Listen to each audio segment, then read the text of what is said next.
आज हम रहीम दास जी के द्वारा लिखे दोहे सार सहित पढ़ेंगे और इन्हें समझने की पूर्णता कोशिश करेंगे।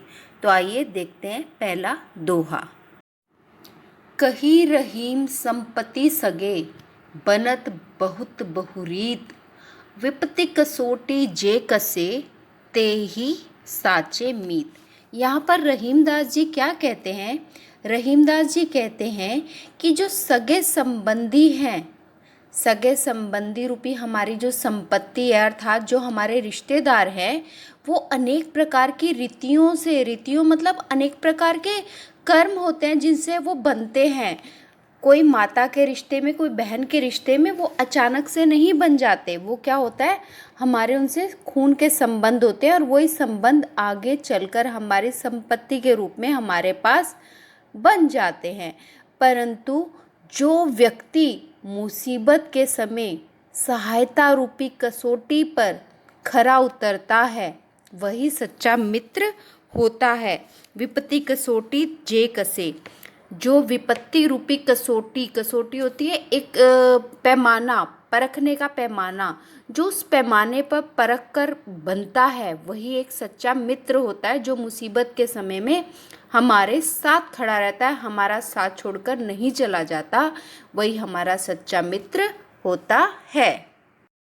दूसरा दोहा देखिए। जाल परे जल जात बही, तजिमी नन को मोह, रहीमन मछरी नीर को तऊ, ना छाड़ती छो। अब यहाँ पर रहीमदास जी क्या कह रहे हैं?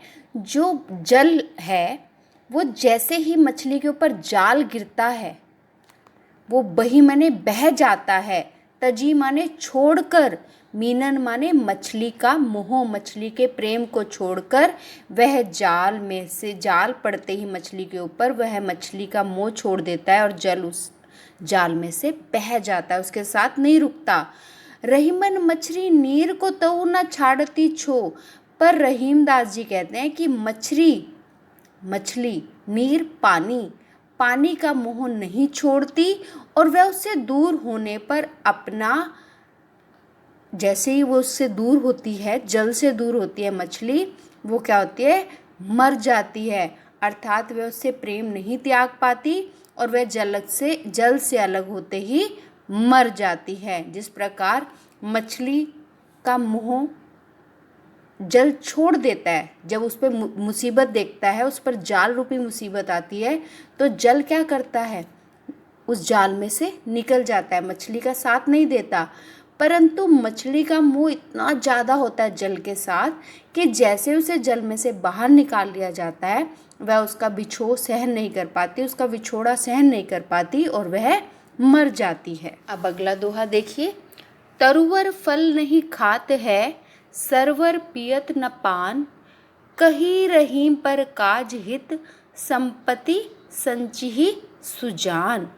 अब तरुवर माने पेड़, सरवर माने नदी। तो यहाँ पर रहीमदास जी क्या कह रहे हैं कि तरवर फल नहीं खाते, जो पेड़ होता है वो अपना फल कभी नहीं खाता। सरवर नदी, पियत न पान, नदी अपना पानी कभी नहीं पीती। कही रहीम पर काज हित, संपत्ति संचिही सुजान। सुजान माने अच्छा व्यक्ति, परोपकारी व्यक्ति, वो क्या करता है, दूसरों की भलाई के लिए धन इकट्ठा करता है और जब दूसरों की भलाई के लिए उसे ज़रूरत पड़ती है, वो अपना सब कुछ दे देते हैं। अर्थात कहने का मतलब यहाँ पर है कि जो परोपकारी व्यक्ति होता है वह वृक्ष और नदी की तरह अपने लिए कभी भी कुछ भी नहीं बचा कर रखता। वह सिर्फ दूसरों के लिए ही, वृक्ष जिस प्रकार फल उगाता है और नदी जिस प्रकार पानी दूसरों को देकर उन्हें जीवन दान देती है, उसी प्रकार जो सज्जन व्यक्ति होते हैं वह भी दूसरों के परोपकार के लिए, दूसरों की भलाई के लिए अपना सब कुछ दे देते हैं। थोथे बादर क्वार के, ज्यों रहीम छहरात, धनी पुरुष निर्धन बये, करे पाछली बात।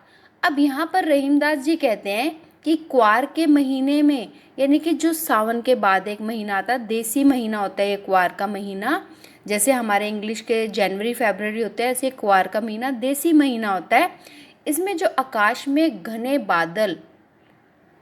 बादल पानी के खाली गड़गड़ाहट की आवाज़ करते हैं, वे बरसते नहीं हैं।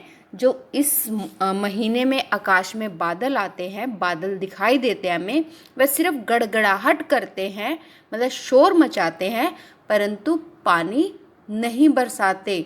उसी प्रकार जो धनी व्यक्ति गरीब हो जाने पर, जब एक धनी व्यक्ति जिसके पास सब कुछ था और वह गरीब हो गया अब, तो वो क्या करता है, अपनी पिछली बातों को याद कर, जो भाई उसके पास पिछले ऐसा कुछ था, मेरा ऐसा वैभव था, ऐसा कुछ था मेरे पास, ऐसी बातें, घमंड भरी बातें बोलकर अपना गुणगान करता रहता है। अंतिम दोहा है, धरती की सी रीत है शीत घाम ओ में, जैसी परे सो सही रहे त्यों रहीम यह देह। अब वो कह रहे धरती माने जो ज़मीन होती है, उसके जैसे हमारे शरीर की भी क्या होती है, दर्द को झेलने की क्षमता होती है। रहीमदास जी कहते हैं कि इस शरीर को झेलने की रीति धरती के समान है, कि जिस प्रकार धरती हर सर्दी गर्मी वर्षा की विपरीत स्थितियों को अपने ऊपर झेल लेती है, सर्दी आती है वो उसमें भी खुश रहती है, गर्मी में भी वर्षा में भी, उसी प्रकार से जो हमारा शरीर है वो आने वाले जीवन में आने वाले सुख दुख को सहन करता रहता है। तो यहाँ पर मनुष्य के शरीर को रहीमदास जी ने धरती के समान